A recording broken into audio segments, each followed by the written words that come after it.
बाल विद्या निकेतन मसौरी हिंदी शिक्षक विजय कुमार के वर्ग में छठी कक्षा के सभी विद्यार्थियों का स्वागत है। छात्रों, आज मैं पाठ्यपुस्तक मधुलिका में संकलित 9वां पाठ है, मैं सबसे छोटी हो जाऊं। तो इस पाठ को पढ़ाने जा रहा हूँ। पाठ का जो उद्देश्य है उस पर नज़र डालते हैं। पाठ का उद्देश्य है, पहला मातृ प्रेम यानी माता के प्रति प्रेम, और दूसरा है जीवन में माँ का महत्व। जीवन में माँ की क्या महत्व है उस पर भी इस पाठ में नज़र डाली गई है। अब इस पाठ में क्या है इस पर ध्यान दें। पाठ प्रवेश में है कि यादें जीवन की अमूल्य धरोहर होती हैं। बहुत सी यादें मधुर भी होती हैं, कुछ यादों में कड़वाहट भी होती है, लेकिन जीवन की अमूल्य धरोहर वो होती हैं। चाहे वो यादें खट्टी हों या मीठी हों, इससे मतलब नहीं है, लेकिन वो अमूल्य धरोहर है। यादें यदि बचपन की हों तो हृदय गुदगुदा देती हैं। यादें तो यौवनावस्था की भी हो सकती है, वृद्धावस्था की भी हो सकती है, लेकिन बचपन की यादें वो अपने आप में अलग होती हैं। वो हृदय को गुदगुदा देती हैं। बचपन की यादों में माँ का होना तो स्वाभाविक है। तो यह जो कविता है, मैं सबसे छोटी हो जाऊं, तो इसमें माँ से बड़ा न होने की इच्छा दर्शाई गई है। यानी मैं कभी बड़ा न हूँ, एक संतान की इच्छा है। तो प्रश्न उठता है कि क्यों, इसका कुछ कारण हो। तो इस क्यों का उत्तर जानने के लिए हम चलते हैं इस कविता की ओर, और तब पता चलेगा कि आखिर बड़ा न होने की इच्छा क्यों दर्शाई गई है। तो कविता मैं सबसे छोटी हो जाऊं का अध्ययन आरंभ करते हैं।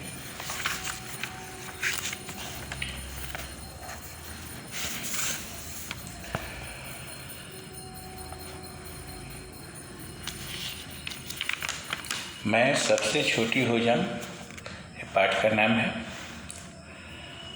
और जो कवि हैं, रचनाकार, उनका नाम है सुमित्रानंदन पंत। तो कविता की शुरुआत होती है,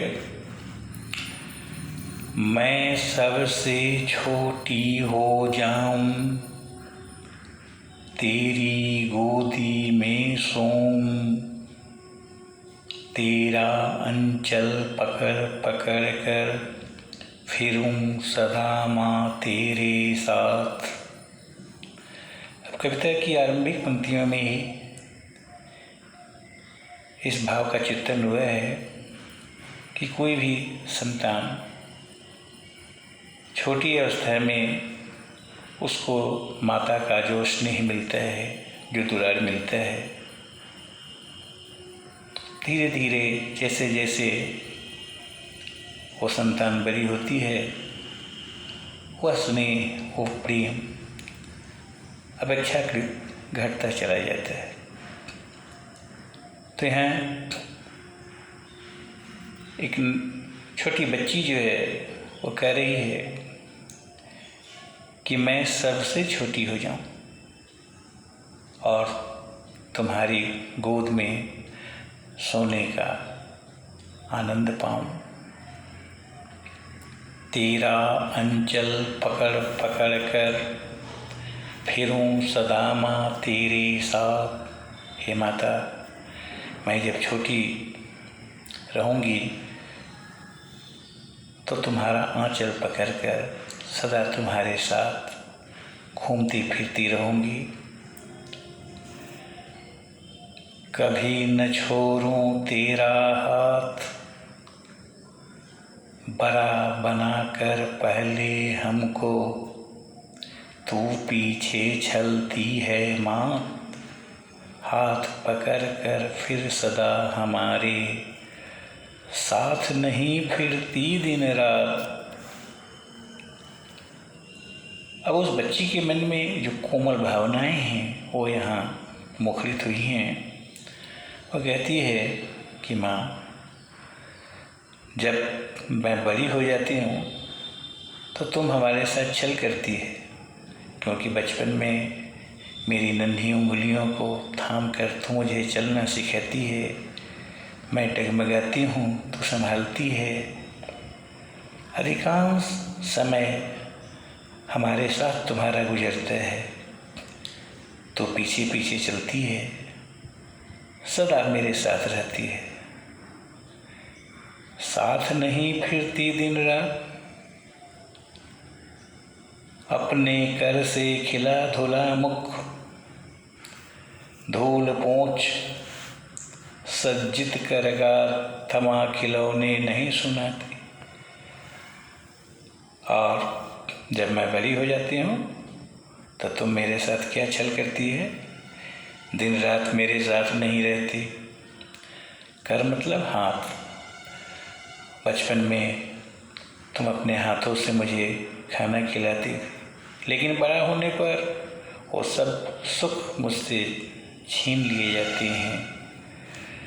बचपन में हमारा शरीर धूल धूसरित रहता है तो माँ धूल को साफ करती है, गात कहते हैं शरीर को।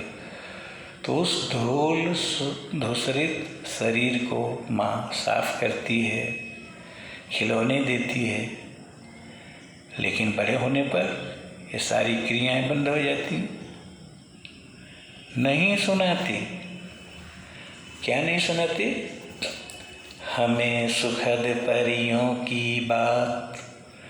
बचपन में परियों की, अप्सराओं की जो फेरी टेल्स होते हैं, तरह तरह की कहानियाँ सुनाती थी। कितना आनंद आता था। लेकिन बड़ा होने पर इस आनंद से हमें वंचित होना पड़ता है।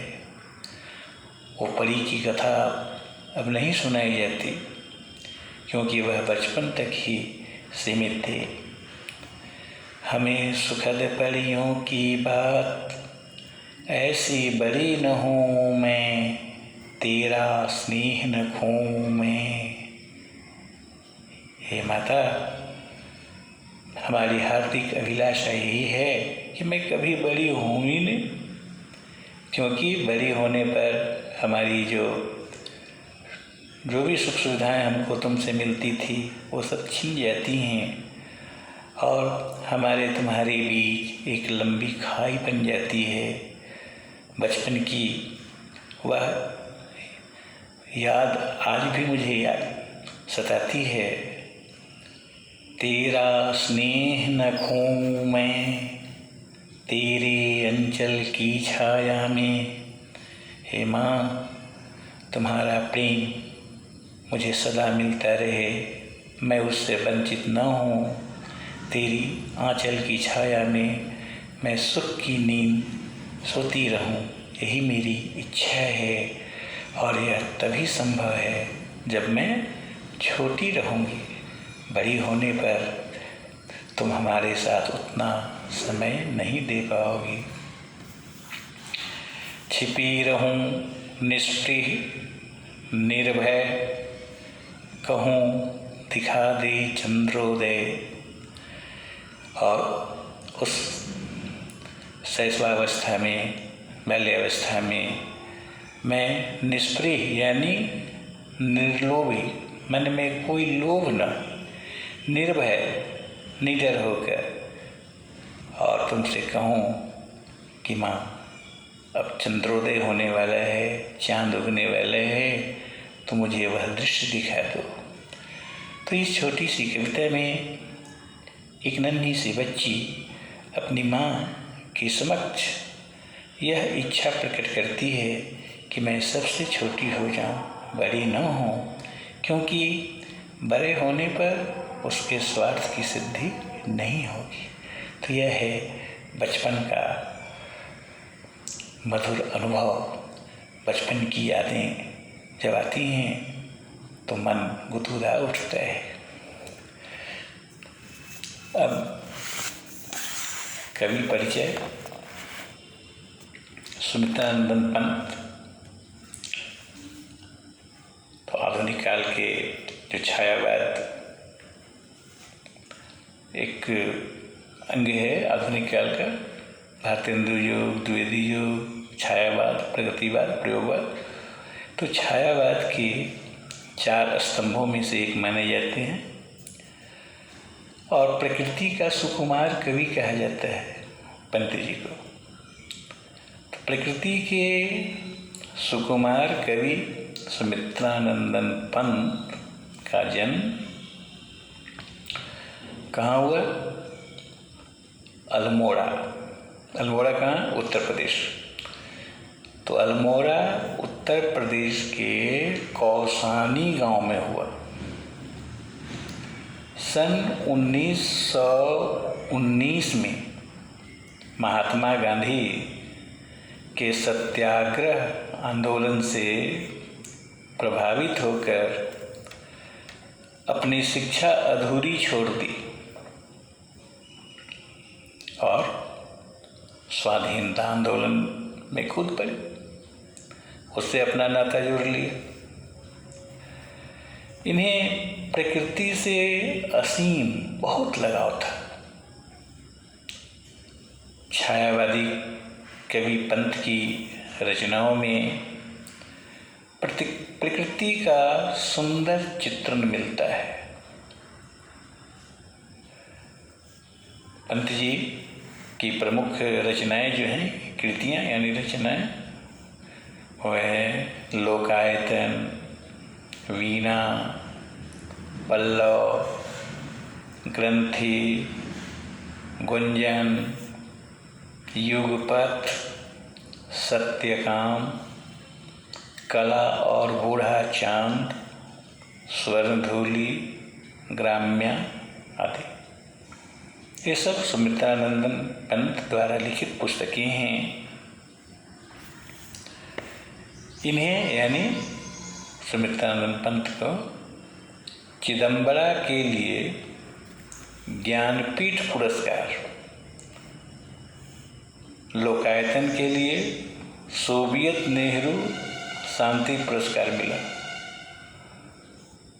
हिंदी साहित्य की सेवा हेतु इन्हें पद्म भूषण से भी अलंकृत किया गया है। हिंदी साहित्य की इतनी सेवा की कि इन्हें पद्म भूषण की उपाधि दी गई। शब्दार्थ अंचल यानी आंचल, गात कहते हैं शरीर को, चंद्रोदय, चंद्र जो उदय यानी चंद्रमा का उदय होना, जैसे सूर्योदय होता है, सूर्योदय, चंद्रोदय। छलती मतलब छल करना, और निष्प्रिय कहते हैं निर्लोभ, लोभ रहित, कोई लोभ नहीं। कर मतलब हाथ, निर्भय मतलब बिना डर के।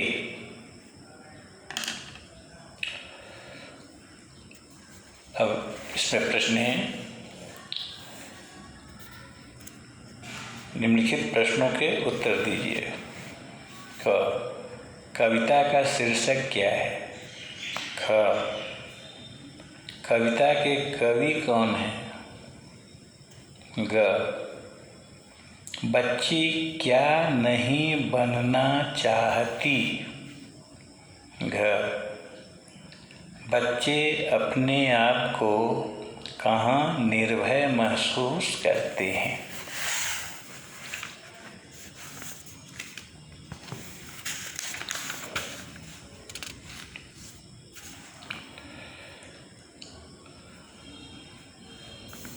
फिर अगला प्रश्न है, काव्यांश पढ़कर सही विकल्प चुनिए। अपने कर से खिला धुला मुख, धूल पोंछ सज्जित कर गात, थमा खिलौने नहीं सुनाती हमें सुखद परियों की बात।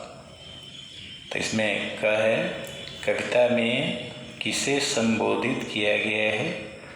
और ये ऑप्शन है ईश्वर, संतान, माँ, पिता। ख में है, थमा खिलौने नहीं सुनाती हमें सुखद परियों की बात। उपर्युक्त पंक्तियों में क्या दर्शाया गया है? ऑप्शन में है माँ से प्रेम, माँ से शिकायत, माँ के साथ झगड़ा, बीती बातें याद करना। चारों में से एक उत्तर होगा। ग में है कि माँ किससे बात अब नहीं सुनाती हैं? माँ किसकी बात अब नहीं सुनाती हैं? भगवान की, परियों की, जोकर की, जादूगर की। अब ये पंक्तियाँ पूरी करनी है। मैं सबसे हूँ, अपने कर्म से खिला तेरी में सो जाऊं, धूल पोंछ सज्जित कर, थमा नहीं सुनाती तेरी की छाया में हमें सुखद की बात। और घर में तेरी खालिस्तान की छाया में छिपी रहूं। भाव स्पष्ट करने हैं। बड़ा बनाकर पहले हमको पीछे तू चलती है माता। ख तेरी अंचल की छाया में छिपी रहूं निष्प्रिय निर्भय, कहूँ दिखा दे चंद्रोदय। और ये अंतिम प्रश्न है। निम्नलिखित प्रश्नों के उत्तर लिखिए। क्या है कि बिटिया को माँ से क्या शिकायतें हैं? बेटी को शिकायत है माँ से, तो कौन सी शिकायत है? है कि बिटिया बड़ी होना क्यों नहीं चाहती? क्यों चाहती है कि छोटी ही रहूं? कुछ कारण हो। गए कि बिटिया सबसे छोटी क्यों होना चाहती है?